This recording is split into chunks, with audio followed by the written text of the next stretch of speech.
Hello and welcome. Tonight, we're leaving behind the modern world and stepping into the fields, mud, and endless routine of medieval Europe. Not the Europe of knights and castles you might imagine, but the Europe where 90% of people actually lived, the world of the peasant farmer, where life was repetitive, backbreaking, and defined by the same activities repeated day after day. Season after season, year after year, we're going to spend a day, an ordinary day in spring, with a man named William.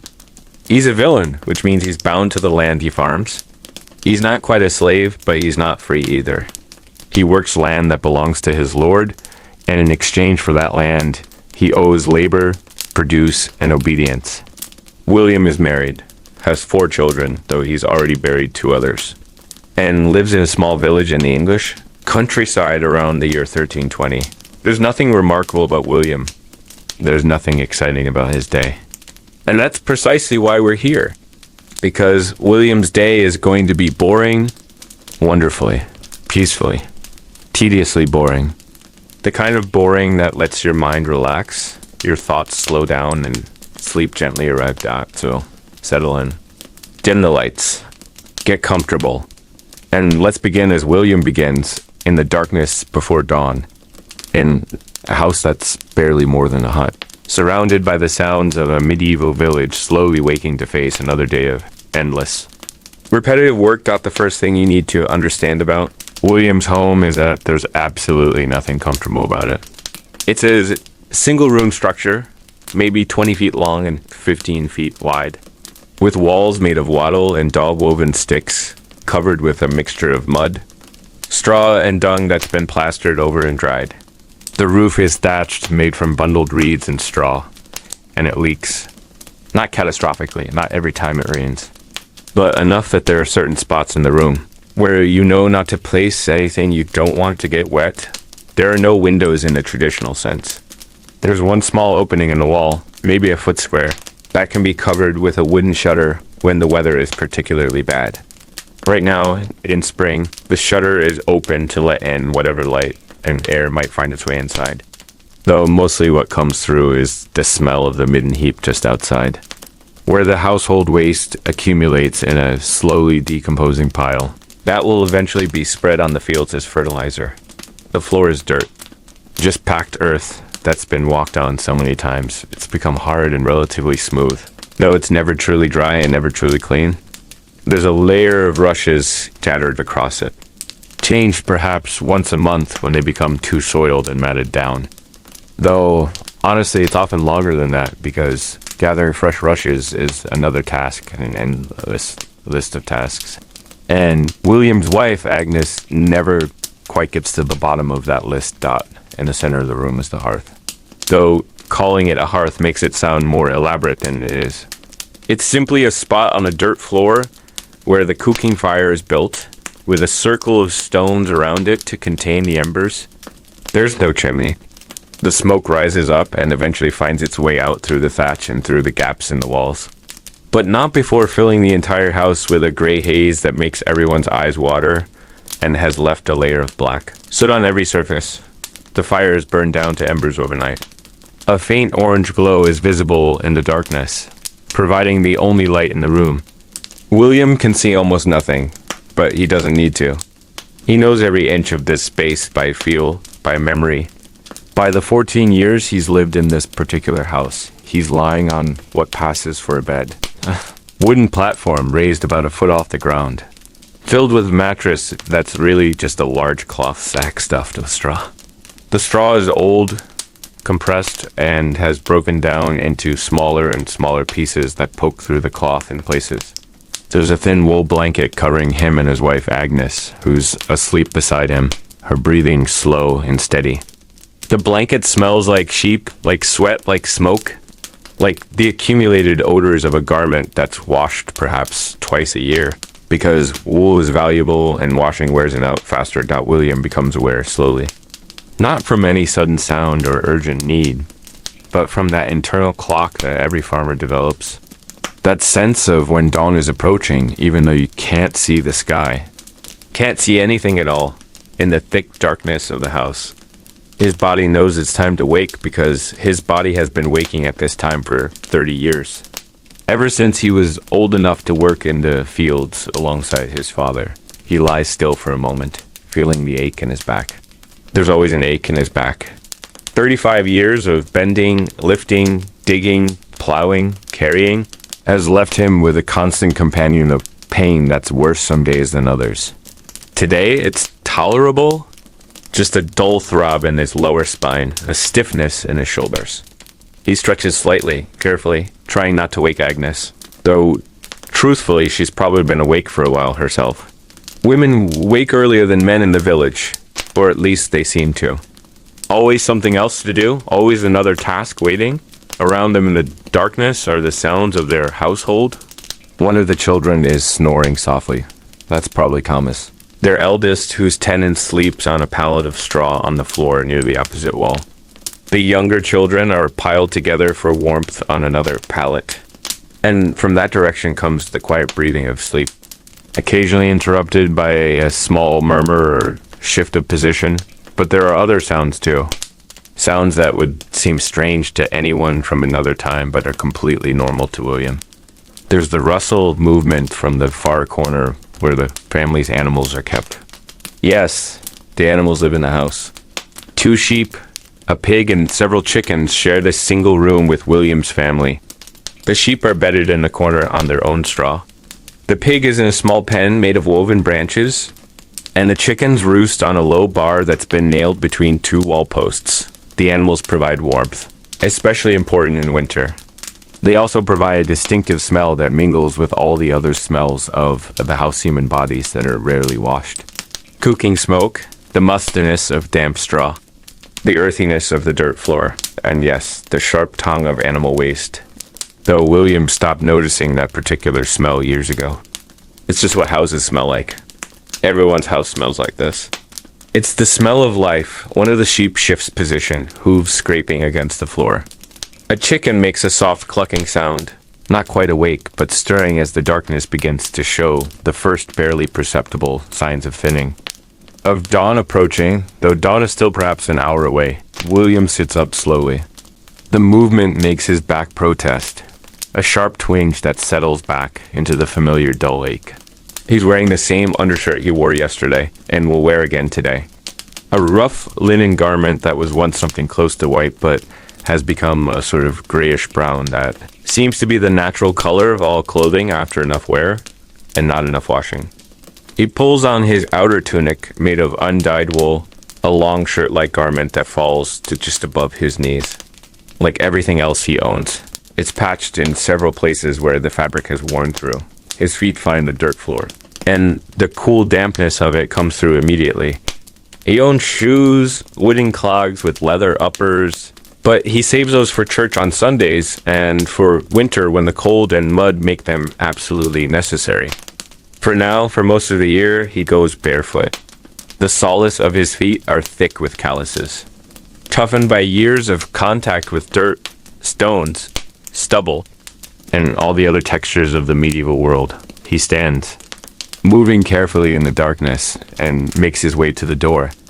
It's a simple wooden door, doesn't fit particularly well in its frame, hangs slightly crooked on leather hinges, and provides more suggestion of separation from the outside world than actual barrier. He lifts the simple wooden latch and pulls the door open. The cool air of early morning rushes in, and William steps outside into the narrow space between his house and the next. The village is built tightly, houses clustered together for protection and community, separated by narrow paths that are more like gaps between buildings than proper streets. The sky above is that deep blue-black that comes just before dawn, when you can see the last stars but sense that light is coming. The village is not silent. It's never truly silent. From one of the nearby houses comes the sound of a baby crying, a thin wail that cuts through the pre-dawn stillness. Somewhere a dog barks once, twice, then falls silent. There's the sound of a door opening and closing, another early riser heading out to begin the day's endless work. In the distance, beyond the village, a rooster crows. One of those punctual roosters that seems to have a contract with the sun to announce its arrival. William walks a few steps from his door to the spot where the men of his household usually relieve themselves. A patch of ground behind the house where the earth is perpetually damp and has a distinct smell. He urinates, a simple biological necessity that's accomplished quickly and without ceremony or embarrassment. Privacy is not really a concept that exists in medieval village life. Everyone knows everyone else's business. Everyone hears everyone else's bodily functions. Everyone shares the same basic struggles with the same basic needs. He can see the shapes of other houses now as his eyes adjust to the dim light. The village consists of perhaps 30 households, their buildings arranged along a single main path that runs through the center, with smaller paths branching off between houses.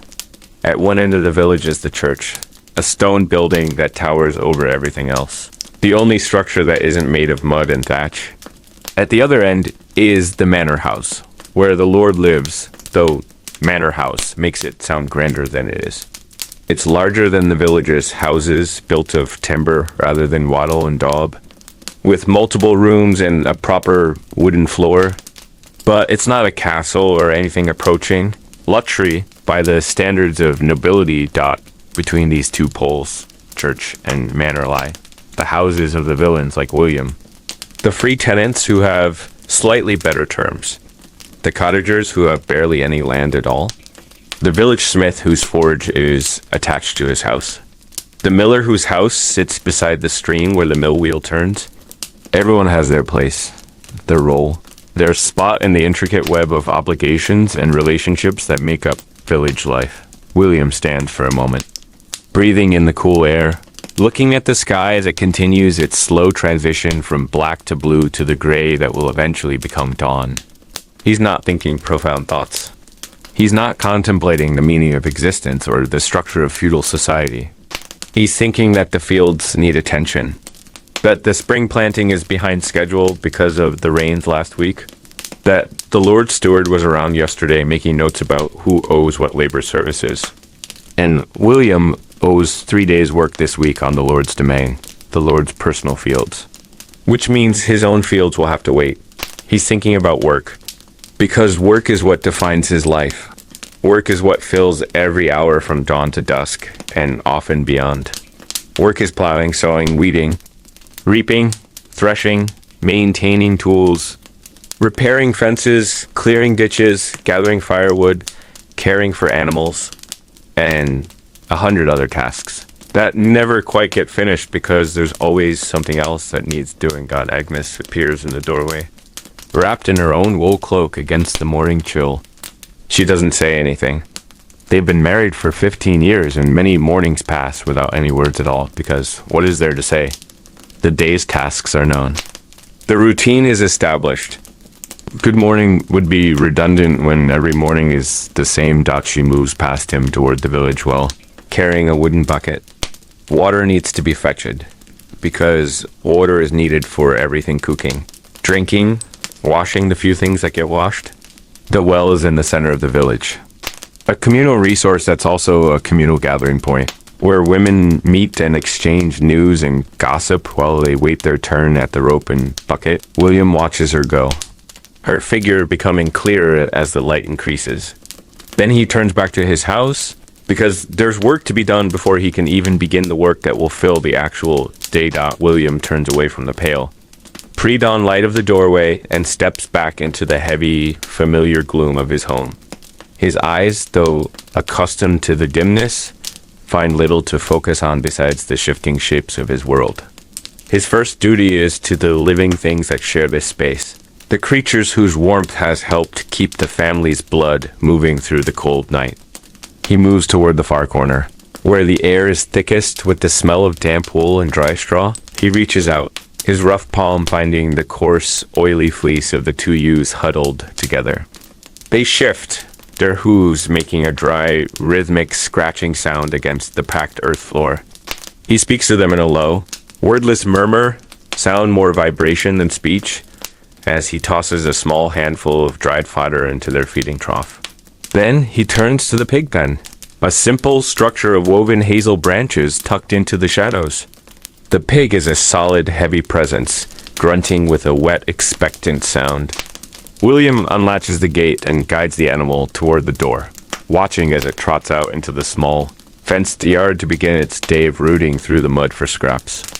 Before returning to the hearth, he reaches into the chicken's roost, his fingers navigating the sharp straw and the heat of the birds' bodies until they curl around the smooth, fragile curve of a single egg, a small, beige treasure that he sets carefully into a wooden bowl. The silence of the house is broken by the rhythmic thud of Annes's footsteps as she returned from the village well. She enters with a heavy wooden bucket, the water inside sloshing with a soft metallic ring. She sets it down and immediately moves to the center of the room, kneeling before the cold hearth. This is the most delicate task of the morning. William watches her as she uses a small iron poker to stir the gray ash, searching for the orange heart of a buried ember. She finds one no larger than a plum, and begins to build a nest around it. She selects the finest, driest slivers of wood from the stack, by the door tiny splinters of birch and dried gorse. She places them with the precision of a jeweler, creating a tiny chimney of kindling over the glowing coal. She leans in close, her face illuminated by the faint orange light, and begins to blow. It is a slow, steady breath, a gentle coaxing of life back into the room. A thin, ghostly ribbon of blue smoke rises, curling toward the thatch, followed by a sudden, sharp catches. The light grows, casting long dancing shadows against the wattle and daub walls, and the smell of wood smoke, bitter, sweet, and comforting, begins to fill the space dot as the fire gains strength. The mounds of straw and wool blankets on the floor begin to stir. The children emerge from sleep slowly, like small animals waking from hibernation. Thomas, the eldest at 10, sits up first, his hair a wild tangle of straw and dust. He is followed by 7-year-old Elspeth and the 2 younger boys, who scramble for warmth near the growing flame. Their clothing is a testament to the family's history layers of coarse wool and linen that have been worn, torn, mended, and passed down from child to child. Each tunic is a map of repairs, with patches of mismatched fabric sewn on with thick, uneven stitches. The children don't speak much.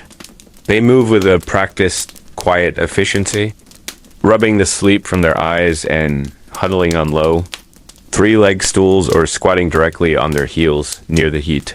Asterisk. Agnes reaches for a loaf of bread that sits on a high shelf, away from the reach of the pig and the dogs. This is not the soft white bread of the nobility. It is a dense, dark mass made of rye and barley, baked days ago in the communal village oven. It has hardened into something resembling a smooth river stone. Because it is too tough to be sliced with their dull knife, William takes the loaf and breaks it against the edge of the hearthstone. It snaps with a loud, dry crack, revealing a gray, fibrous interior. The family begins their breaking of the fast. They eat in a heavy, rhythmic silence, the only sounds being the crackle of the fire and the methodical grinding of teeth against grain. The bread is coarse and gritty. Every few bites, William feels the sharp crunch of tiny sand-like particles, bits of the millstone that have worn away during the grinding of the flour. To soften the crust, they dip the pieces into a wooden bowl of pottage left over from the night before, a thick, cold slurry of leeks, cabbage, and oats that Agnes has warmed slightly over the new fire. The taste is repetitive salt, onion, and the earthy, bitter tang of the barley. It is functional food, designed to fuel the body for the 10 hours of labor that lie ahead. There is no joy in the meal, but there is a deep, quiet satisfaction in the filling of the stomach. As the last crumbs are swept from the wooden board and the last drops of weak, watery ale are swallowed, the family prepares to leave the safety of the fire. The morning is no longer a suggestion. It is a reality of mud, cold, and the inevitable call of the fields. The meal is finished with a final draught of thin, sour ale, and William stands, his joints protesting with a series of dull pops that seem loud in the small, smoke-heavy room. He moves toward the corner of the hut where his tools are kept, not in an outhouse or a shed, but right here near the warmth of the hearth and the watchful eyes of the family. These tools are the true inheritance of a villain. He reaches for his spade, feeling the grain of the ash wood handle, polished to a glass-like smoothness by decades of friction against calloused palms. The blade is iron, a heavy, expensive piece of metal that he spent hours sharpening 2 nights ago with a whetstone. He runs a thumb carefully over the edge, feeling the bite of the metal. Next to it sits his hoe and a curved sickle, their blades tucked safely into leather sheaths to prevent the damp night air from blooming into rust. He gathers them with a slow, deliberate reverence, for if a tool breaks, it is a catastrophe that could take months of labor to rectify. He ducks his head beneath the low, soot-blackened lintel and steps out into the gray light of the village. The transition is stark. The air outside is sharp, smelling of wet patch, rotting manure, and the faint, sweet scent of gorse blooming in the distance. The village is a maze of mud. William begins the walk toward the open fields, his bare feet finding familiar purchase in the deep, cold ruts of the track. The mud is thick, pulling at his heels with a rhythmic, sucking sound as he navigates the narrow spaces between his neighbors' houses. He passes the wattle and daub walls of the smithy, where the first rhythmic clinks of a hammer against an anvil signal, the start of another. Man's repetitive data as he leaves the cluster of huts. The world opens up into the great field. It is a vast expanse of green and brown, divided into hundreds of long, narrow strips. There are no fences here, only balks, thin, unplowed ridges of turf that serve as the only boundaries between one man's survival and another's. William's own strips are scattered. He must walk past 30 or 40 other plots to reach his first destination. The grass on the box is long and heavy with morning dew, and as he walks, the cold moisture soaks through his wool tunic, chilling his skin until his legs go slightly numb. It is a familiar discomfort, a baseline of existence that he accepts without thought. He reaches his strip. It is a long, thin ribbon of earth, perhaps 200 yards long but only a few yards wide. Today is for the spring breaking of the soil. He sets his spade at the edge of the strip, takes a breath that fogs in the air, and begins. He drives the iron blade into the heavy, clay-rich earth. He feels the resistance of the soil, the stubborn, compact weight of the ground that has been packed down by winter rains. He pushes with his foot, using the weight of his entire body to force the blade deep. Then, with a grunt of effort, he heaves the heavy clod upward, twisting his wrist to turn the earth over. The soil breaks open with a wet, tearing sound, revealing a dark, rich interior crawling with pale worms that quickly burrow back into the shadows. He repeats the motion. Step, drive, lift, turn. Step, drive, lift, turn. The rhythm is hypnotic. The world shrinks until it consists only of the 12 inches of earth directly in front of his toes. He focuses on the line, ensuring the furrow is straight, for a crooked furrow is the mark of a careless farmer and a waste of precious seed. After an hour, the initial chill of the morning has vanished. Despite the cool breeze rolling off the hills, a thin film of sweat begins to coat William's forehead and the small of his back. The repetitive motion begins to take its toll. A dull, throbbing ache settles into his shoulders, and the muscles in his forearms tighten like coiled rope. He pauses for a moment, straightening his spine with a long, slow stretch that makes his vertebrae click. He looks around. He is not alone. Dotted across the vast field are the shapes of other men, all bent in the same posture, all performing the same mechanical dance. There is the low, distant lowing of oxen pulling a heavy moldboard plow in a neighboring furlong, the creak of the wooden harness reaching him on the wind. Occasionally, a shout or greeting is exchanged, a short, functional burst of human connection, but mostly, the only sounds are the natural ones. The clink of a spade hitting a hidden stone, the heavy breathing of men, and the persistent, lonely song of a skylark high above the mist.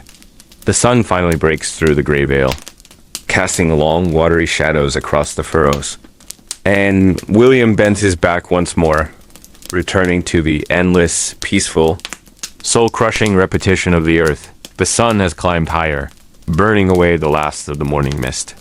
And the damp chill of the dawn has been replaced by a heavy, humid stillness. William is deep in his rhythm, his mind drifting somewhere between the soil and the sky. When a sound breaks the steady thud of his spade, it is the sharp, authoritative ring of a bell from the village, followed by a voice loud, rhythmic, and inescapable. It is the reeve, the man chosen to oversee the Lord's interests, walking the perimeter of the fields with a notched tally stick in his hand. He is calling out names, a list of those whose week work is due today. When William hears his own name, he doesn't sigh or swear. He simply stops. He wipes his brow with the back of a muddy hand, pushes his spade into the soft earth so it stands upright like a grave marker, and prepares to leave his own survival behind for the sake of his Lord's wealth. The walk to the domain. The Lord's personal fields is a transition from labor for oneself to labor as a tax. These fields are wider, flatter, and better maintained than the scattered strips of the villains. As William walks, he joins a small procession of other men from the village. There is Robert, whose joints creak louder than the plow, and young Peter, who is still learning how to pace himself for a 12-hour day. They walk in a silence that is not exactly sullen, but heavy. This is the boon work, the labor owed to the manor house in exchange for the right to exist on this land. When they reach the domain, the atmosphere changes.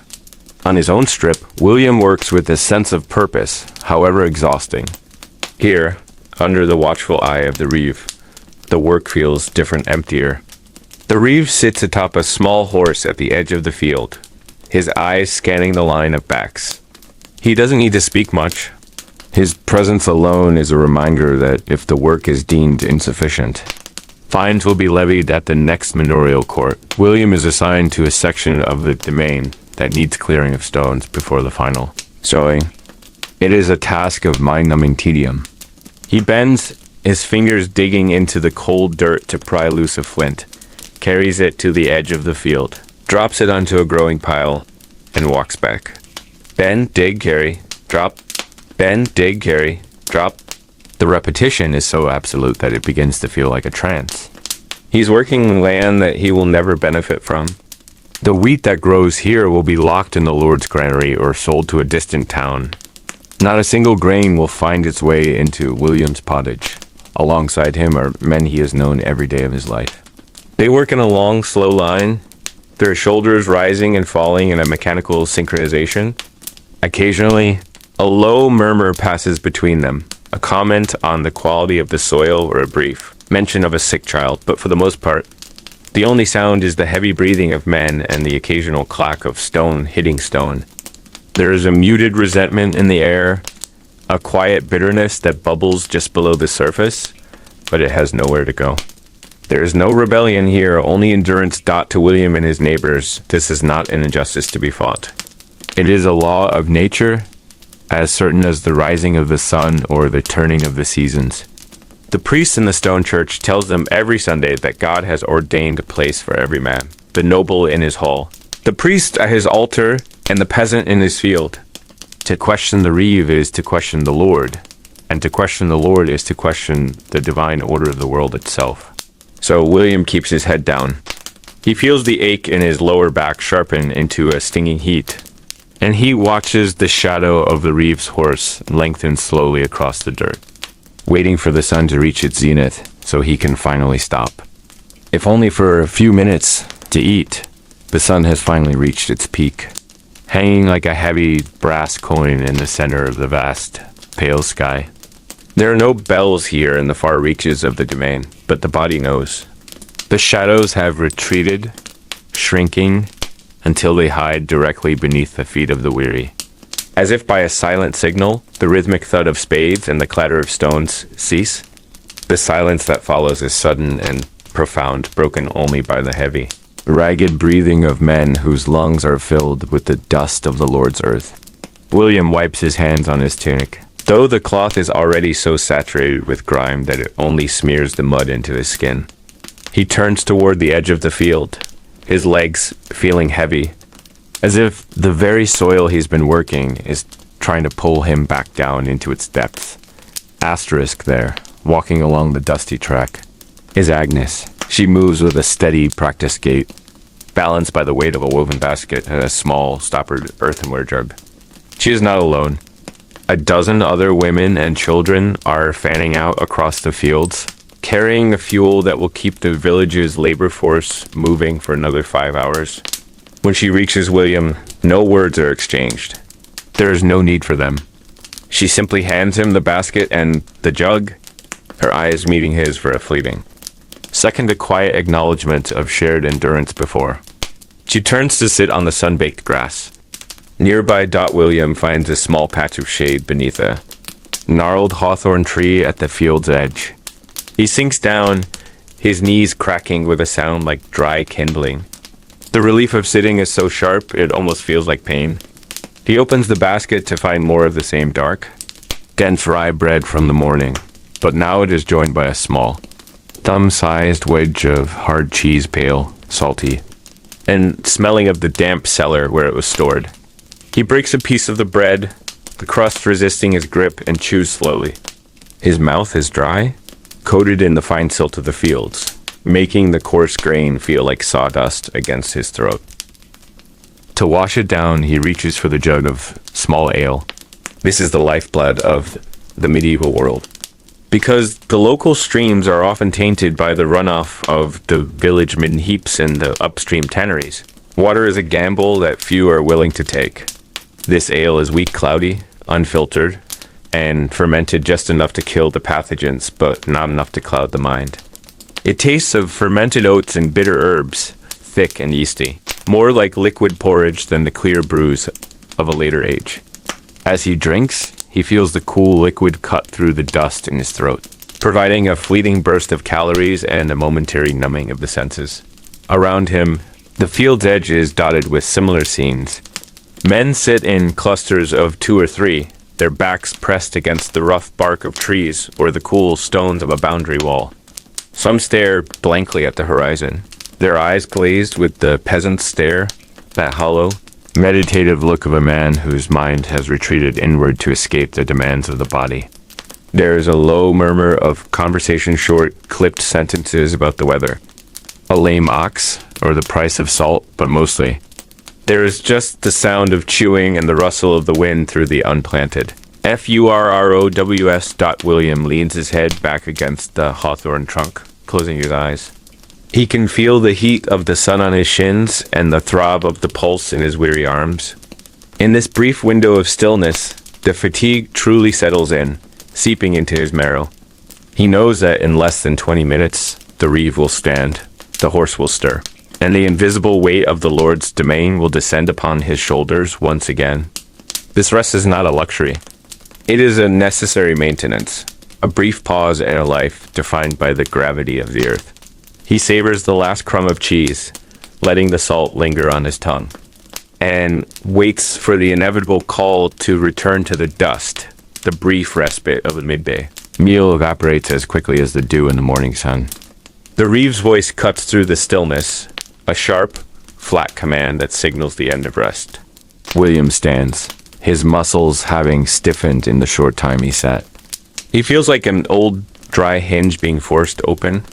He returns to the domain, back to the same patch of earth, the same stones, and the same rhythm. The afternoon heat is different from the morning chill. It is a heavy, airless warmth that makes the dust cling to his sweaty skin like a second layer of clothing. Finally, after what feels like an eternity of stone lifting, the reeve dismisses the labor gang with a curt nod and a mark on his tally stick. But for William, the day is far from over. He leaves the Lord's pristine fields and walks back to his own narrow strips. The contrast is sharp. His own land is his life, yet he is returning to it already exhausted. The work now becomes truly mechanical. He sets his feet, the left one slightly forward for balance, the right one positioned precisely on the shoulder of the spade.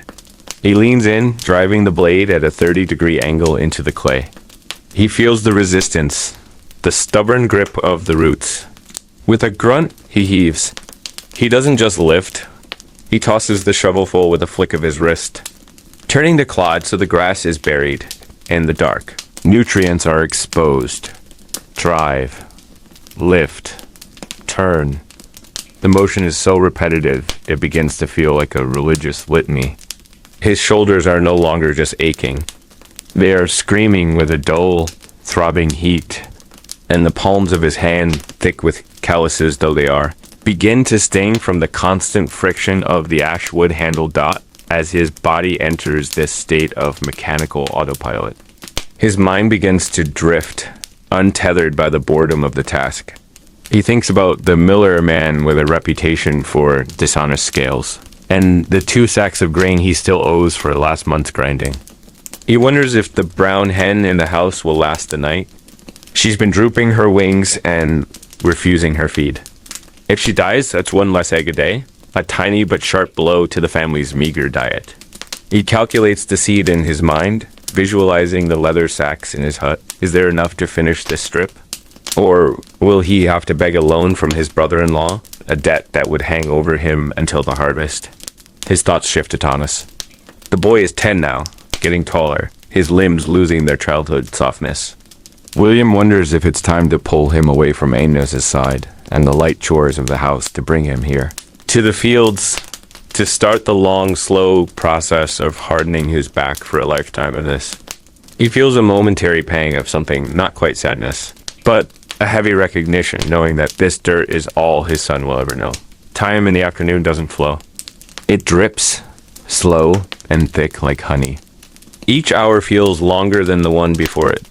He watches the shadows of the nearby oaks as they begin their slow, agonizing crawl across the furrows. The world around him begins to quiet. One by one, the other villagers in the distance finish their plots. He sees the tiny figures of men shouldering their tools and heading back toward the cluster of thatched roofs in the valley. The sun is a deep, burning orange now, hanging low enough to sting his eyes. William stops. He looks at the work he's done, 20 yards of fresh, dark furrow, and then at the 40 yards that remain. He knows he could stay.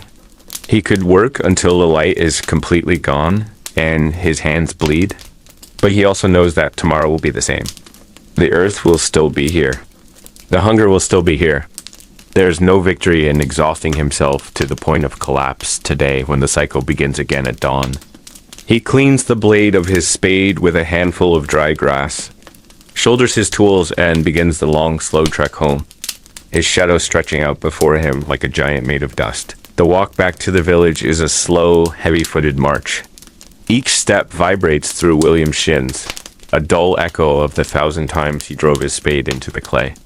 The air is cooling now, the sharp bite of the evening settling over the valley, and the smell of the village rises to meet him, a thick, domestic haze of wood smoke, damp earth, and the pungent musk of livestock.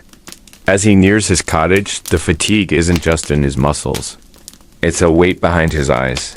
A profound exhaustion that makes the world feel soft and blurred at the edges, but the house offers no immediate rest.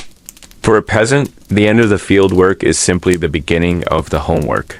William drops his tools by the door, his spade clattering softly against the stone, and immediately turns to a small, muddy yard. The pig is waiting, its broad snout pressing against the hazel branch fence, let out an expectant, guttural grunt. William takes a wooden bucket of slop prepared by Agnes, a watery gray mixture of vegetable peelings, sour milk, and the gritty dregs of the morning's pottage. He pours it into the trough, watching the animal descend into a frantic, rhythmic slurping. There is a strange, quiet satisfaction in watching the creature eat. Its survival is the family's insurance against a bitter winter. Next, he turns his attention to the chickens. They are scattered near the midden heap, scratching at the cooling earth for a final few insects. William begins the evening ritual of ushering them toward the safety of the house. He moves with slow, sweeping gestures of his arms, guiding the birds through the doorway. He checks the perimeter of the thatch and the base of the walls for any new gaps. For the foxes that haunt the surrounding woods are clever and hungry. Once the birds are inside, perched on their low bar in the corner of the room, he feels a small knot of anxiety loosen. To lose a hen is to lose a piece of the future. Inside, the house is a hive of quiet, relentless industry. Agnes has not sat down since the sun rose. While William was in the fields, she's been a whirlwind of unseen labor weeding the tiny toft or garden plot of its stubborn nettles, mending a tear in Thomas's tunic with a bone needle, and, above all, spinning. Even now, as she stirs the evening pot, her fingers are busy with the drop spindle, the weighted whirl spinning a rhythmic dance as it draws out the rough wool fibers into yarn. There is always wool. It is the background noise of their lives, the soft, repetitive whir of the spindle and the click of the wood. The evening meal is already bubbling over the banked fire. It is pottage, as it was yesterday, and as it will likely be tomorrow. This is the eternal stew of the medieval world, cooked in a heavy iron pot that is rarely truly emptied, only replenished. It contains the history of the week, dried peas that have softened into a thick mush, a few wild leeks gathered by the children, a handful of barley to give it body, and a pinch of precious salt dot as the last of the daylight bleeds from the sky. The family gathers. They don't use a table. They sit on the floor or on low stools, their shadows stretching up the walls and disappearing into the smoky rafters. There is no clatter of silverware, only the soft sound of wooden spoons scraping against wooden bowls. The pottage is hot, thick, and filling. It warms William from the inside out, the steam rising to dampen his face and soothe the grit in his eyes. They eat in a comfortable, weary silence. The children's heads are already beginning to droop, their movements slowing as the darkness outside becomes absolute. In this moment, with a full stomach and the family gathered within the four walls of the hut, the back-breaking labor of the day feels distant. Price paid for another night of safety in a world that never stops demanding. The pottage is finished, the wooden bowls scraped clean, and the heavy silence of satiety settles over the small room. Outside, the world has turned a deep, bruised purple. William stands and moves to the doorway one last time, his body moving with a stiff, deliberate caution, like a piece of old machinery that has been pushed to its limit. He steps outside and sits directly on the ground against the wattle and daub wall. The earth is still holding a ghost of the day's warmth, a stark contrast to the sharpening chill of the night air. The village is transitioning into its final phase of the day. The quality of the light is soft and hazy, the blue hour where the thatched roofs blend into the darkening hills. From across the path, he sees his neighbor, Watt, doing the same, sitting in silence, a dark silhouette against a flickering hearth fire. They exchange a slow nod, a wordless communication between two men whose lives are identical. A few houses away, the sound of a mother calling her child. The voice clear and sharp in the still air, followed by the heavy thud of a wooden door being latched for the night. Then, the sound that defines the boundaries of their lives begins to drift across the fields, the church bell ringing for vespers. It is a slow, mournful tolling that echoes through the valley, calling the faithful to the final prayer of the day. A few of the elder villagers, those whose backs are not quite as broken by the day's labor, begin the slow walk toward the stone church. William watches them go, but he does not move. His prayer is his work, and his body is too heavy to offer anything more to the heavens tonight. He trusts that God, who made the soil so heavy and the day so long, understands the silence of an exhausted man. The sounds of the village begin to layer into a lullaby. The distant bark of a farm dog, the rustle of the wind through the budding willow trees, and the rhythmic, muffled shuffling of the animals already settled inside the houses. The air smells of cooling ash and the dampness rising from the river. William feels a profound heaviness in his limbs. His muscles, now that they have stopped moving, are beginning to throb with a deep, vibrating fatigue. It is a sensation that feels almost like sinking, a slow descent into the earth he has spent all day turning. He stands, his bones aching with a final protest, and retreats inside, closing the door and dropping the wooden bar into its notch. The room is dark now, lit only by the low, pulsing glow of the hearth. Agnes has already banked the fire, covering the glowing coals with a thick layer of ash to preserve the heat until morning. Sleeping heart that will be reborn at dawn. The children are already gone. They're breathing deep and rhythmic from their straw pallets in the corner. William removes his outer wool tunic, the fabric stiff with dried sweat and salt, and drapes it over a stool. He is left in his linen undershirt, which feels cool and light against his heated skin. He lies down on the straw mattress beside Agnes. The straw crinkles and shifts beneath him, the sharp ends poking through the coarse cloth, but to William, it feels as soft as a lord's feathers. The house is full of life even in its stillness. He hears the soft wet snuffle of the sheep in the corner, the occasional rustle of a chicken shifting on its perch, and the steady, comforting rise and fall of Agnes's breath beside him. His eyes close, and the darkness of the room merges with the darkness of his mind. His thoughts begin to break apart, becoming fragmentary, the flash of an iron spade. The taste of sour ale, the sight of a straight furrow in the dark earth. These images drift and dissolve, losing their shape and their weight. The ache in his shoulders fades into a distant hum, and as the last ember in the hearth loses its glow, William slips into a deep, dreamless sleep, surrendering himself to the quiet, repetitive rhythm of the medieval night dot, as William's breathing slows and deepens, joining the rhythmic chorus of his family and his livestock. The small hut becomes a vessel of stillness in the vast, sleeping landscape of 14th century England. The darkness here is total, a thick velvet weight that modern eyes have never truly known. But in this darkness, there is no chaos, only the profound peace of a cycle that has remained unbroken for centuries. Tonight, William sleeps. And tomorrow, before the first streak of gray light touches the thatched eaves of his roof, he will wake. He will feel the same dull ache in his lower spine. He will pull on the same coarse wool tunic. He will break the same hard, dark bread and drink the same yeasty, thin ale. He will shoulder the same iron-tipped spade and walk the same muddy track to the same narrow strips of earth that his life is not a straight line moving toward a distant goal. It is a circle, as perfect and inevitable as the wheel of a cart. Soon, the wet urgency of spring planting will give way to the high, shimmering heat of summer, where the days grow long and the work shifts to the endless weeding of the beans and the haymaking in the common meadows. Summer will bleed into the golden, frantic exhaustion of the autumn harvest, where every hand in the village, from the smallest child to the oldest grandmother, will labor under the sun to bring in the wheat and barley before the rains return.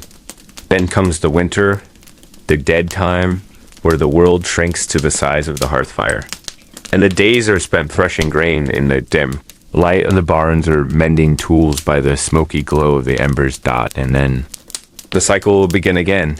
There is a strange quiet comfort in this predictability. William does not live in a world of what-ifs or could-bes. He will never travel more than 10 miles from the spot where he was born. He will never see the sea, nor will he ever set foot in a city larger than the local market town. His entire universe is bounded by the stone walls of the village church, the timber frames of the Lord's manor, and the deep familiar furrows of his own fields. The faces he sees today are the same faces he has seen every day of his life, and they are the same faces that will one day carry him to the churchyard to be laid beneath the same soil. He spent his life turning dot to a modern mind. This might seem like a prison of repetition, but to William, it is simply the order of the world. It is the great chain of being, a divine architecture where everyone has a place and every season has a purpose. There is no anxiety of choice, no burden of reinvention. There is only the earth, the seasons, and the work. When William grows too old to drive the spade, his son Thomas will take his place. Thomas will stand in the same mud, feel the same chill of the morning dew, and eat the same grit-filled bread. He will inherit the same tools, the same obligations to the Lord, and the same quiet, steady resilience. The names will change, but the man in the field remains the same. A timeless figure silhouetted against the horizon, performing the ancient dance of survival. The fire in the hearth has died down to a faint, pulsing crimson. The house is cold now, but the warmth of the bodies huddled together keeps the frost at bay. The village is silent, tucked into the folds of the earth, like a child in a cradle. Listen to the stillness. The wind whispers through the thatch. The sheep shifts in the straw. The seasons turn in there. Sleep. Rest now. The earth is waiting, patient and unchanging. The work is done for today, and tomorrow is merely a reflection of 1,000 yesterdays. Sleep, deep, heavy, and timeless. Just like William. Just like the fields. Just like the world. Tomorrow arrives in precisely the same manner, heralded not by a clock, but by the subtle, heavy shift in the air that precedes the light. The darkness before dawn is thick and familiar, and as William stirs, he feels the ache in his lower back a little more pronounced today. A lingering legacy of yesterday's digging. It is a dull, rhythmic throb that serves as his body's morning greeting. He opens his eyes to see the same gray light seeping through the same small opening in the wattle and daub wall. Casting a dim, watery glow on the dirt floor, the ritual begins anew. There is the same patient ritual with the embers, the same slow, deliberate blowing until the orange heart of the fire glows bright, and the same sharp, comforting crackle of dry kindling catching flame. Agnes rises, her silhouette familiar against the hearth fire, and fetches water from the same village well, the bucket's handle creaking with the same metallic groan as it did the morning before. Breakfast is an echo of yesterday. The bread is perhaps a day harder now, requiring more force to break against the table's edge, snapping with a dry wooden sound.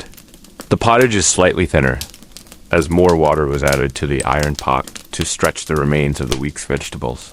Yet there is a small joy. The egg from the chicken is a pleasant surprise. Its warm, smooth shell a tiny victory against the encroaching hunger, just as it was yesterday. The children wake in the same silence, pulling on the same patched and soot-smudged tunics. Their faces mirroring the same quiet acceptance of the day's demands. William gathers the same tools, the spade, the hoe, and the sickle.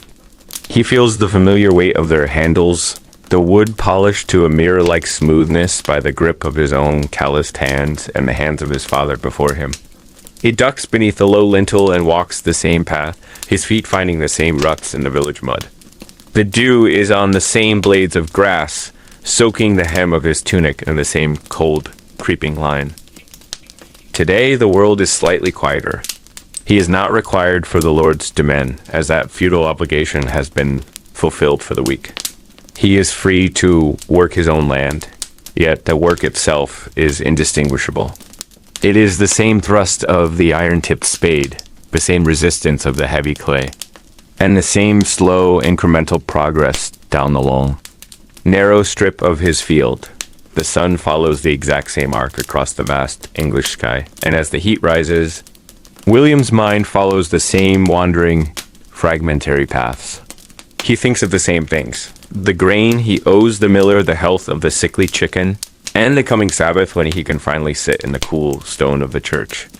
It is not a new day so much as a continuation, a day lightly copied from the one before, lived again with the same steady, quiet endurance that defines the life of the medieval soul. And so, the pattern of the week asserts itself with the steady, unyielding pressure of a millstone. It is not a week of events, but a week of motions. A day spent on the Lord's domain, prying stones from the earth. A day on his own strips, turning the clay. Another day, perhaps, spent repairing the wattle fence, weaving flexible hazel branches in and out of upright stakes to keep the sheep from devouring the tender. Growing barley. The work varies only in its specific object, never in its essential nature. It is always the bending of the spine, the rhythmic lifting of weight, the moving of earth, the spreading of manure, and the clearing of stones. It is the constant, familiar protest of muscles that never quite find full release. The gathering of sweat on the brow, even in the cool spring breeze. And the dark crescent of dirt under the fingernails that has become a permanent part of his hands. A mark of the earth that can never fully be cleaned. The evenings begin to blur into one another, merging into a single long memory of homecoming. William returns at the same hour every day, just as the sun begins to sit heavy and orange above the jagged line of trees at the western edge of the common field. The shadows of the village huts are long and thin, reaching out to touch him as he walks the final stretch of the track. Inside the yard, the same evening chores await, performed with the mechanical ease of a man walking in his sleep. The pig is always there, always hungry, its guttural grunting echoing against the wooden slats of its pen as it waits for its slop. The chickens are always fluttering nervously, their feathers catching the last of the light as they are herded through the doorway. The sheep are always placid, their jaws moving in a slow, sideways grind as they chew their cud in the quiet corner of the hut inside. The domestic world is just as constant. Agnes is always occupied, her body a silhouette of restless industry. She is stirring the ever-present pot with a long wooden ladle, or perhaps carding wool using 2 wooden paddles set with metal teeth to brush the fibers straight. Her fingers moving with a swift, automatic skill that requires no thought. Other nights, she's bent over the flickering hearth fire, mending a fresh tear in Thomas's tunic with a bone needle and a length of coarse, hand-spun thread. Outside, the children play the same simple games, their voices rising and falling as they move sticks and smooth stones through the dirt, creating imaginary worlds in the dust until the fading light forces them inside. The pottage tastes exactly the same, thick, earthy, and warm. The darkness falls at the same unhurried pace. In this village, time is not measured in minutes, but in the slow, repetitive accumulation of these identical moments, building a life of quiet, predictable endurance, then comes the Sabbath. Sunday. In the medieval soul, Sunday is not a day of freedom, but a day where the rhythm of the world shifts its weight, moving from the obligation of the earth to the obligation of the spirit. The dawn arrives with the same gray fingers reaching across the patch, but the air feels heavier, stilled by the absence of the morning's usual urgency. William sleeps a little later, perhaps only until the first light touches the floor, but he cannot linger. For the church bell will soon begin its rhythmic iron call for prime, the morning service. Today, the ritual of the body changes. William reaches for his shoes, the heavy wooden clogs with thick leather uppers that sit in the corner like silent sentinels. They are cold and stiff, and as he slides his feet into them, they feel alien and uncomfortable, constricting his wide, calloused toes that have spent the last 6 days spreading into the soft, yielding mud. To William, the discomfort is a form of prayer. The shoes are a mark of respect, a physical boundary between the common dirt of the week and the hallowed ground of the Sabbath. The family prepares. There's no water for washing faces to a shine, but they brush the worst of the soot and field dust from their best garments, which are simply the tunics with the fewest holes. The cloaks, whose wool still holds a hint of its original aniline. Agnes smooths the children's hair with her palms, a gesture of quiet pride that transcends their poverty. When they step outside, they find the village emptying onto the main track in a slow, communal procession. It is a walk of gravity. There's no shouting, no hurried pace. The atmosphere is thick with a hushed, collective stillness. William nods to his neighbors as they fall into step.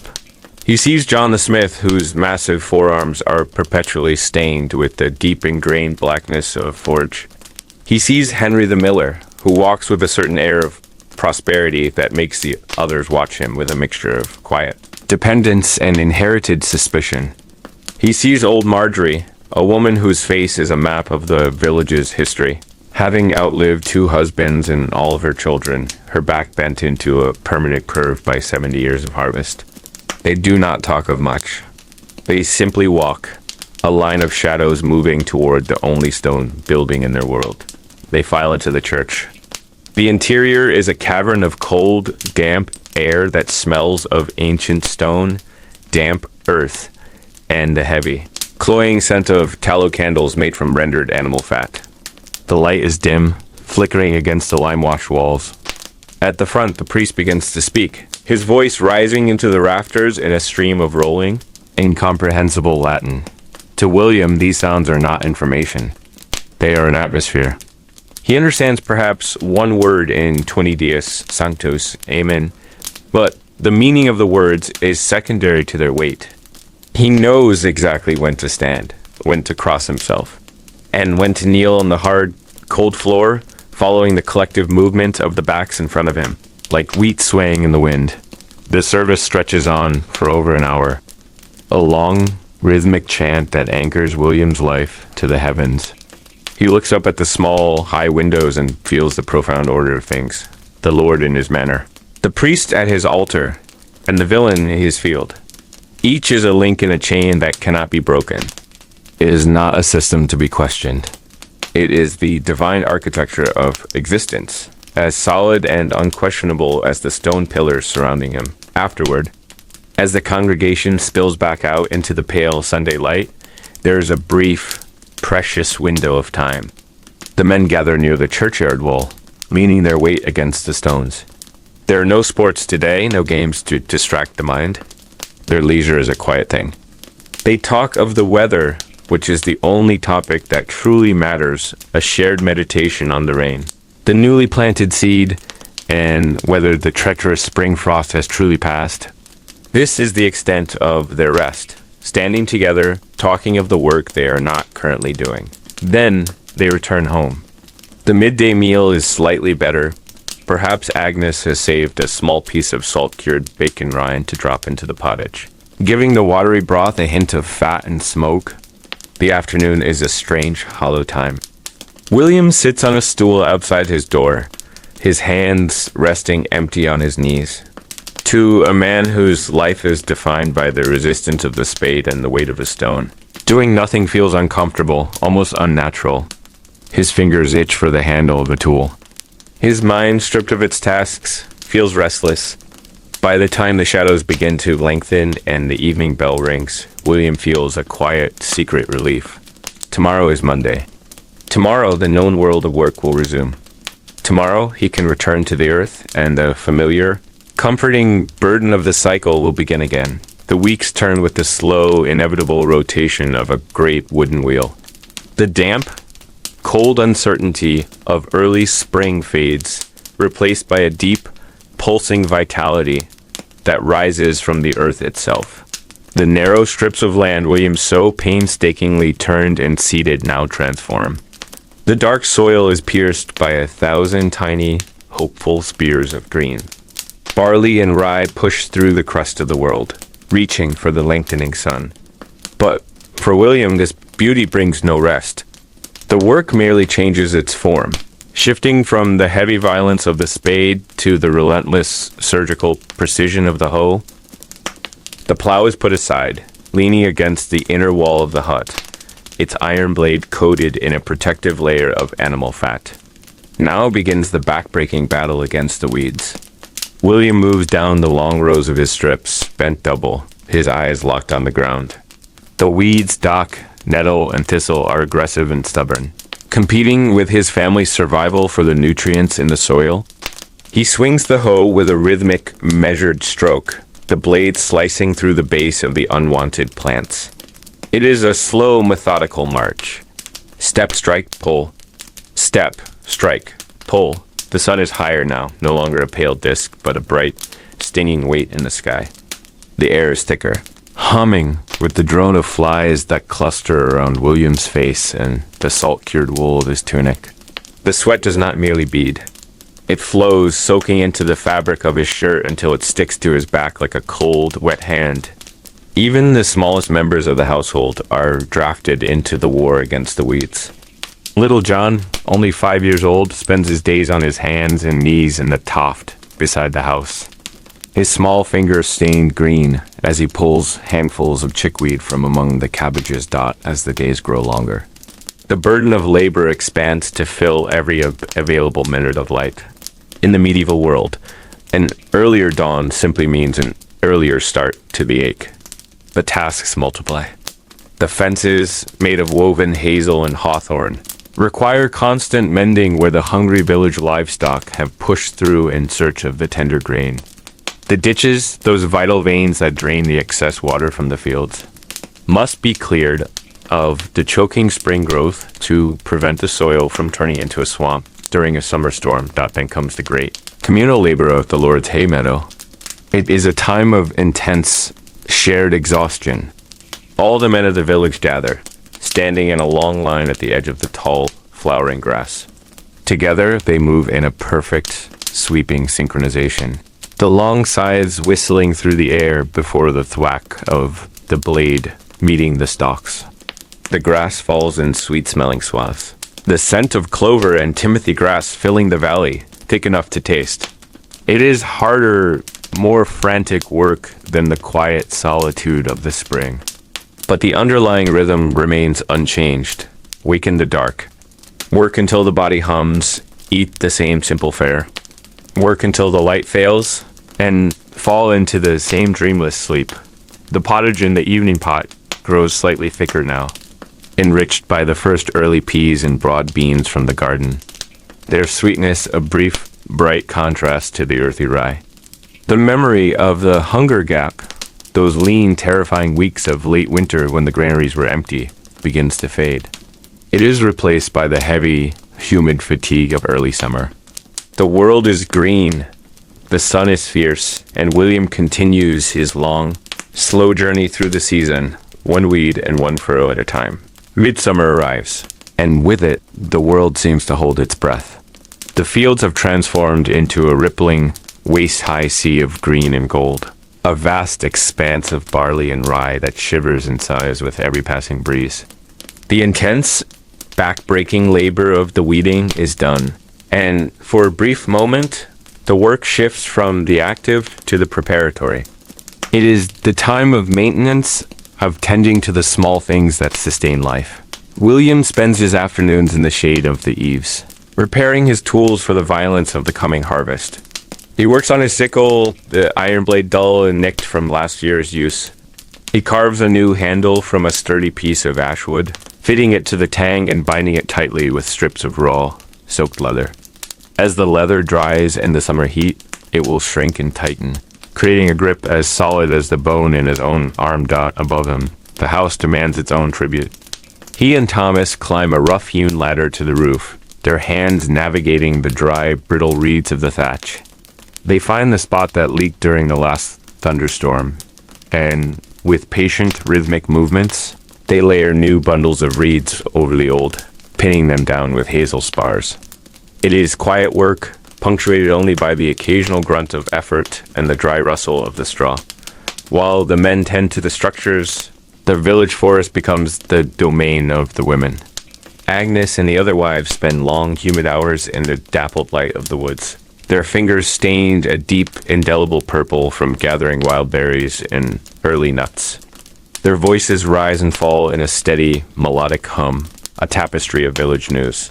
Shared complaints about the Lord's Reeve, and whispered advice on herbal remedies. This gathering is vital. These small treasures of the forest will be dried or preserved, providing the few bursts of sweetness in the long, gray months of winter dot, but beneath this slight easing of labor, there is a sharp, jagged edge of anxiety. In the medieval world, high summer is the season of the gambler. Everything, the family's survival, the payment of debts, the very bread on the table now depends entirely on the whims of the sky. Too much rain and the tall, heavy grain will lodge, pinned to the mud to rot before it can be cut. Too much sun, and the kernels will wither and shrink before the ear is full. William looks to the sky a dozen times a day, reading the clouds with a farmer's desperate literacy. He studies the way the swallows fly and the direction the smoke drifts from the neighbor's chimney. He walks the narrow box between the strips, reaching out to feel the heads of grain between his fingers. He rolls a kernel in his palm, judging its hardness, feeling the milkiness of the center. This waiting is its own kind of labor, a mental grind that wears at him as surely as the spade did in spring. Each inspection is a silent, wordless prayer to a God who often seems as inscrutable and distant as the storm. Clouds gathering on the horizon dot the evenings are long, the light lingering until it seems the day will never truly end. After the pottage is eaten, William returns to his spot on the dirt outside his door. He sits in the heavy, warm air, watching the bats flit like jagged shadows between the thatched roofs. The village is hushed, the only sounds being the low hum of crickets and the occasional muffled stomp of a horse in the manor stables. The summer air settles over the village like a thick, warm blanket, and William waits, suspended in the stillness, knowing that the calm is only a prelude to the most exhausting days of the year. Then the signal comes. It is the moment the entire year has been leaning toward, the pivot point upon which the village's survival balances. The reeve, having consulted with the elders and tested the grain's hardness, declares that the harvest will begin. Instantly, the slow, heavy atmosphere of high summer is shattered. The rhythm of life, once a steady, low hum, suddenly accelerates into a frenzied, all-consuming beat. This is the peak. This is the most important, most exhausting, and most terrifying time of the year. Every able body, every pair of hands in the village, from the strongest youth to the silver-haired grandmother, is pressed into the service of the grain. The traditional boundaries of dawn to dusk are no longer sufficient. Work begins in the eerie blue half-light of the pre-dawn and continues relentlessly until the very last glow of orange has vanished from the western sky, and then often continues under the ghostly light of a harvest moon. William's world narrows down to a few inches of golden stalks and the arc of his sickle. He moves with a mechanical, brutal efficiency.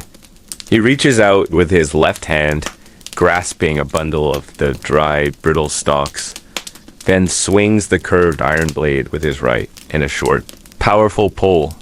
Swish thud. A bundle of stalks falls. He steps forward. Swish thud. Again and again. The sound becomes a metronome for his existence. His senses are overwhelmed by the sensory details of the harvest, the rasp of the blade against the grain, the sharp, dry smell of cut straw that clogs the nostrils, and the fine golden dust that coats his sweaty skin and turns his spit to a gritty paste. The ache in his lower back is no longer a dull throb. It is a sharp, burning heat, matched by the fire in his forearm and the stiffness in his grasping hand. But he cannot stop.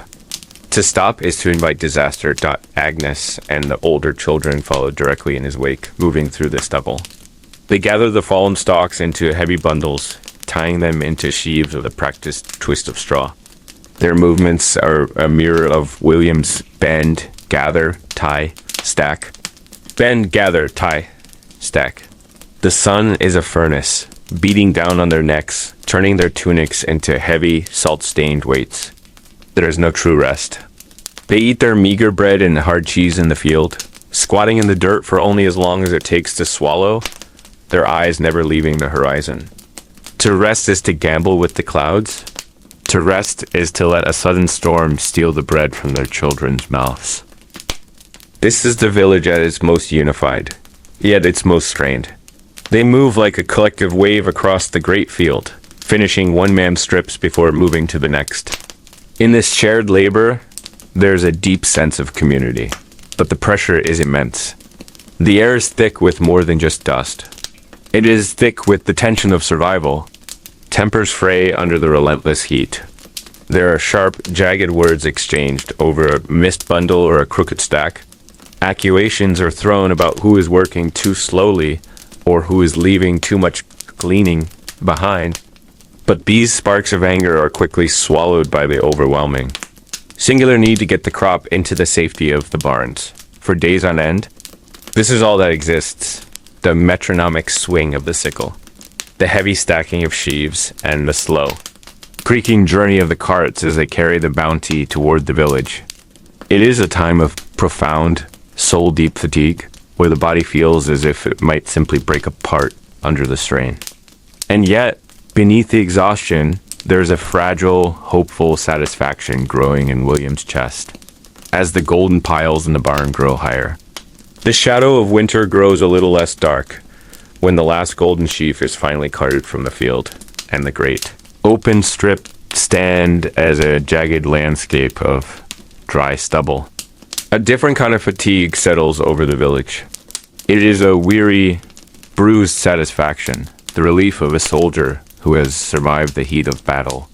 But for William, the victory is not yet complete. The grain is in the barn, but it is still locked within its husk, protected by a stubborn shell that must be broken by hand.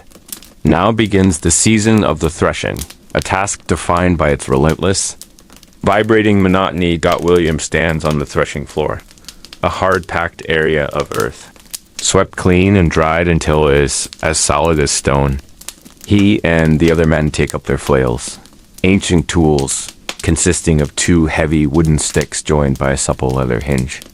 They stand in a circle and begin. Thwack, thwack, thwack. The sound is a heavy, rhythmic pounding that vibrates through William's feet and up into his jaw. It is a dull, hypnotic percussion that fills the barn for hours on end. As they beat the grain from the husks, a thick, golden cloud chaff rises into the air, filling the light of the doorway with dancing motes of dust. It coats William's sweat-slicked skin, tangles in his hair, and finds its way into his lungs, creating a fine, itchy grit that makes every breath a trial. While the men labor in the gloom of the barn, the fields outside are alive with a quieter, slower movement. This is the time of the gleaning. The children, led by old Marjorie and the other elders whose backs can no longer endure the sickle, move like a slow-moving tide across the stripped earth. They walk with their heads down, their eyes scanning every inch of the stubble for a single stray ear of grain or a handful of kernels missed by the reapers. In a world where a few loaves of bread can mean the difference between life and a slow winter death, nothing, absolutely nothing can be wasted. Then, when threshing is done, comes the winnowing. This is a task of patience and weather. William waits for a day when the wind is steady, but not violent.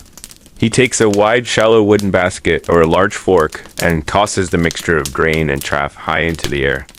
It is a beautiful, delicate dance. The wind catches the lighter, useless chaff, carrying it away in a ghostly golden stream, while the heavier, precious grain falls straight back to the earth.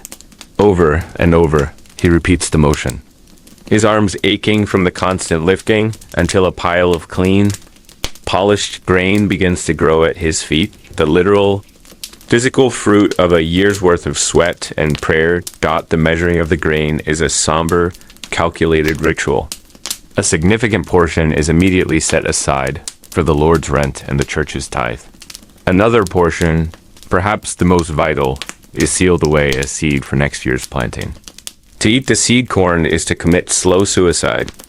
What remains is for William's family. He watches as Agnes fills the storage chests, her hands moving with care, judging the volume. They calculate the months ahead. How many loaves per week? How many bowls of pottage? How many days until the first grains of spring? As the grain is stored. The earth itself seems to sigh and begin its slow, inevitable close toward the long sleep of winter.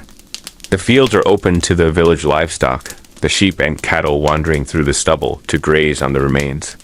The frantic heartbeat of the harvest slows into a methodical, inward-turning pace. William spends his days cutting and storing firewood, the rhythmic thwack of the axe replacing the swish of the sickle. He prepares for the slaughter of the pig, a grim but necessary ritual that will provide the salt pork and bacon to sustain them through the frost. The air grows crisp and thin, the smell of damp leaves and wood smoke replaces the scent of dry straw, and life moves back inside the wattle and daub walls. Huddling closer to the banked fire as the world turns cold, winter arrives, not as a sudden storm, but as a slow, relentless closing of the horizon. The world that once felt vast and golden during the harvest now shrinks, contracting until it is bounded by the four damp walls of the cottage and the thin, flickering circle of the hearth fire. Winter is not a time of rest, but a time of different, quieter labors, conducted in a world that has grown small. Dark and profoundly cold. Dawn comes late, a bruised and hesitant light that barely manages to penetrate the thick morning mist. Inside the house, the air is so sharp that William's breath hangs in the air in ghostly white plumes. The fire is no longer just a tool for the pottage. It is the center of the universe, a flickering god of survival that must be fed and protected at all costs. The single room of the hut, once merely a place to sleep, now becomes the entire theater of their lives. The animals, the sheep, the pig, and the huddling chickens are kept inside full-time now. Their heavy animal warmth is a crucial supplement to the fire, but it brings with it an overwhelming musk of damp wool and manure that clings to every garment and every breath. The work moves indoors. Performed in the dim amber light of the fire with a single guttering tallow candle. William sits on a low stool, his fingers stiff from the cold, mending the wooden handles of his tools or weaving baskets from willow withes that have been soaked in the stream until they are as flexible as leather. His hands move by memory, the repetitive interlacing of the wood providing a quiet, rhythmic focus for his mind.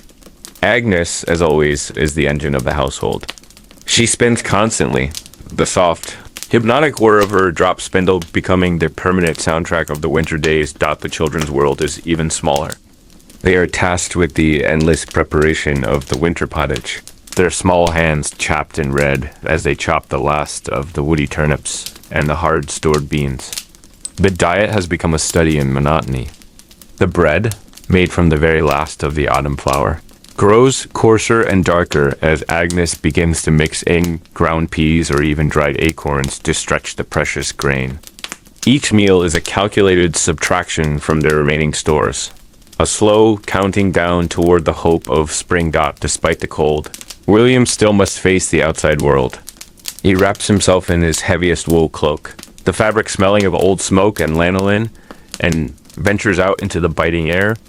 He must check on the sheep in their lean to byre, and he must fulfill his right to a stover's, the carefully stipulated, privilege of gathering fallen branches from the Lord's forest. This is not a leisurely stroll. It is a brief, brutal assault of cold. He moves through a gray, leafless landscape where the only sound is the whistling of the wind through the frozen thatch and the crunch of frost beneath his feet. When he returns, he feels the warmth of the house like a physical embrace. The rhythm of the day is dictated entirely by the fire, the gathering of the wood, the careful banking of the coals, and the huddling together for warmth as the light fails by mid-afternoon. The nights are long, so very long, stretching out for 16 hours or more. They lie together on the straw pallet, the family a single, breathing mass beneath the wool blankets, listening to the winter gales rattle the door. In the darkness, William's thoughts slow to the pace of the season, waiting in the silence for the world to turn once more toward the light and the dead heart of winter. The rhythm of the village does not merely slow.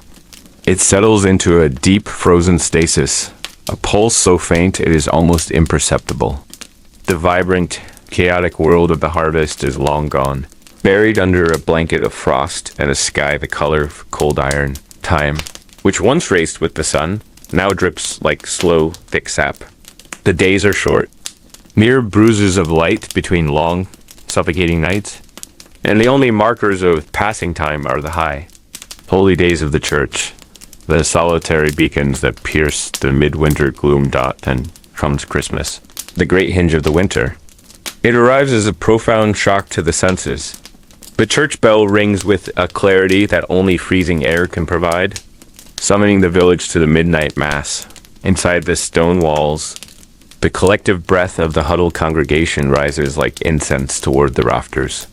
For a few hours, the cold is held at bay by the warmth of community and the flicker of 100 tallow candles.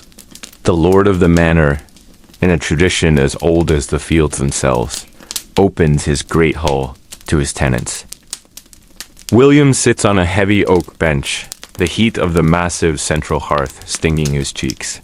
For one afternoon, the pottage is forgotten. There is a piece of roasted pork, dripping with fat that tastes like heaven itself, and a wooden mazer of strong ale, thick, dark, and powerful enough to make the blood hum in his veins. It is a brief golden flare of light, a moment of shared laughter and full bellies. A memory of warmth to be hoarded like a treasure before the heavy oak doors are closed and the iron darkness of January settles back over the valley. Outside of these rare festivals, the days merge into a seamless gray shadow. The family remains in the house for longer stretches, sleeping far past the rising of the sun. This is not the sleep of the lazy. It is a calculated biological endurance.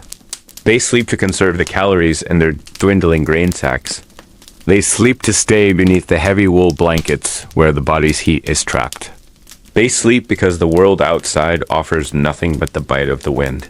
When they are awake, they huddle near the hearth, the firelight dancing across their faces and casting long, flickering shadows against the wattle and daub walls.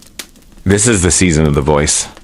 William and Agnes tell the old stories, the ones past, down through generations of tongues before ever touching a scribe's pen. They speak of the green man who hides in the roots of the sleeping oaks, of saints who walked through fire, and of the restless ghosts of the forest. The children listen with wide eyes, the crackle of the kindling providing the punctuation for every tail dot, but in the quiet moments, William's thoughts turn inward, drifting into darker waters. He feels the weight of his life in his bones. The cold has a way of binding every old injury, every strained tendon from a decade of plowing. He watches Thomas by the fire. The boy is nearly a man now. His jawline sharpening, his hands beginning to resemble William's own. It is a bittersweet sight, a reminder that the cycle is turning, and that William's own summer has long since passed beneath the stories and the sleep. There is a constant, gnawing shadow, the fear of the winter sickness. William listens to the breathing of his family with a desperate intensity. A dry, persistent cough from Little John makes William's heart tighten. He remembers the small, pathetic procession to the churchyard just last week for a neighbor's daughter, taken by a fever that moves through the village like a thief. In the deep winter, death does not arrive with a scythe. It slips in through the cracks in the door, riding on the back of a cold draft, settling in the lungs of the weak. The wait for the spring becomes a physical ache, a slow, agonizing turning of the entire soul toward a distant, invisible point of light. There's no more earth to turn, no more grain to winnow. The work now is the hardest work of all, the work of maintenance and the work of pure endurance. The rhythm of the day is the rhythm of hunger carefully managed, of the bone-deep cold stubbornly defied, and of a quiet, weary man waiting for the great wheel of the world to turn once more. And then, on a morning that feels indistinguishable from 100 others, a change arrives. It is a shift felt deep in the marrow before it is ever witnessed by the eye. The light lingers for a few moments longer against the eastern horizon, and the wind, which for months has been a wetted blade of ice, suddenly loses its jagged edge. There is a new scent carried on the damp air, not the sterile, iron smell of frozen mud, but the heavy, intoxicating aroma of wet earth beginning to wake. William feels it in his joints, a subtle loosening of the winter's grip, the same way he once felt the approach of the first frost. The rhythm of his life, which had slowed to a near-dormant pulse, begins to quicken. The first tasks are tentative, a cautious dialogue between the man and the land. William moves to the dark corner of the hut to inspect the stored seed grain. He runs his hands through the kernels, checking for the soft rot of dampness or the telltale signs of mice. Every grain is a promise, and he guards it with the ferocity of a king protecting his treasury. Outside, he walks the perimeter of his strips, clearing the winter debris, fallen branches, and dead leaves from the ditches that must soon carry away the melting snows. He takes the plowshare to the smithy, the heavy iron piece slung over his shoulder like a sleeping child. Inside the forge, the air is thick with the scent of coal and hot metal. He watches in silence as John the smith coaxes the fire into a roaring orange glow. With rhythmic, powerful strokes, the smith hammers the iron, sending a spray of brilliant sparks into the dim rafters. Clang, clang, clang. The sound is the heartbeat of the village returning to life. The plow is being readied. The earth is being summoned out throughout the village. There's a collective, quiet stirring. People stand outside their doors for a few minutes longer than they did a week ago. Their faces turn toward the south as if expecting a messenger. The silence of the winter is being replaced by the sounds of restoration. the sharpening of tools, the calling of neighbors, the heavy thud of a timber being set right. Inside the cottage, Agnes is already nurturing the future. She tends to a small earthenware pot by the fire, nursing tiny, fragile green shoots from seeds she saved in a scrap of linen. If the family has managed to buy a new piglet, it is now a small, squealing thing in the pen, a noisy symbol of the year's new hope. The chickens, sensing the shift in the light, begin to lay more regularly. Their eggs, a welcome gift of protein after the lean months of root vegetables, dot the great cycle, which seemed to have paused in the frozen darkness, is proven to have only been resting. The work that ended with the frantic exhaustion of the harvest now begins again with the quiet, holy preparation for the planting. The wheel turns. In truth, it never stopped turning. It only slowed its pace to allow the earth to breathe. William shoulders his tool and looks out over the great field, ready to write his life once more into the furrows of the world. If you were to pull back, not just from a day or a season, but from the span of a man's years, you would see the true shape of William's life. It is not a line marching toward a distant horizon, but a circle drawn in the dark, receptive soil, England. It is a wheel turning with a slow, geologic patience. He has traced its circumference not once, but 40, perhaps 50 times from the first blurred memories of his own small feet stumbling in the rich wake of his father's plow, to the final quiet days when he would stand, a weathered sentinel watching his son Thomas cut a younger, stronger silhouette against the same enduring sky. Each revolution of this eternal wheel wears a subtle, personal groove into the path. This is the track of his singular journey. One summer, the groove is cracked and parched, dust rising in bitter clouds where rain should have fallen, the year of the great dry. Another autumn, the groove is stained with the rot of a mysterious blight that turned the golden rye a sorrowful black. There is the winter where the groove seems buried forever under snows so profound and cold they silenced the world, and the hearth fire was the only star. And there are the softer variations. The year the groove blossomed with the wildflowers, his young wife, Marjorie, tucked behind her ear. The season it echoed with the first staggering steps of a child. The painful stretch where it passed by the fresh-turned earth of his father's grave. And later, his mother's. Yet for all these variations, these bumps, these digressions of joy and grief, the track itself is immutable. It is his fate and his map. It leads from the smoky darkness of his timber-framed house out to the open embrace of the strip field. It turns from his own humble plot to the wider, demanding expanse of the Lord's domain, where his labor is not his own. It winds back home, weary at dusk. It curves, without fail, toward the stone church and its stern, comforting spire each Sunday, and back again. It is a physical liturgy, a bodily prayer. There is a profound, unspeakable peace in this. Do not mistake it for comfort. It is the peace of a stone settled deep in a riverbed, worn smooth not by stillness, but by relentless, familiar current.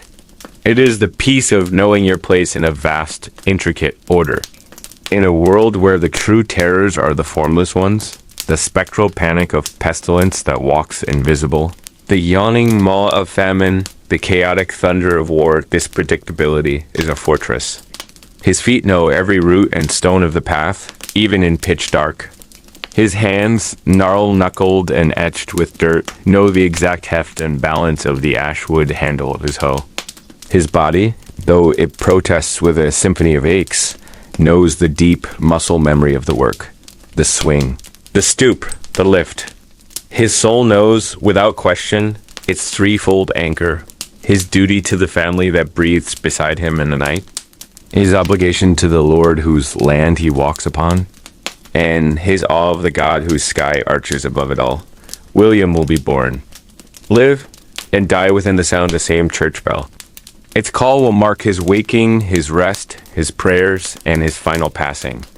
His entire universe is bounded by the horizon he can see from the highest point in his strips of land, a circle of earth and sky containing everything that is, and everything that will ever be meaningful. His biography is not written in events, but in yield, in 40 harvests, in 40 repetitions of the same sacred, exhausting pattern. Spring is a tight-clenched fist slowly opening, the back-breaking break of the earth, the scent of raw clay and hope, the careful sowing of seed that is both food and faith.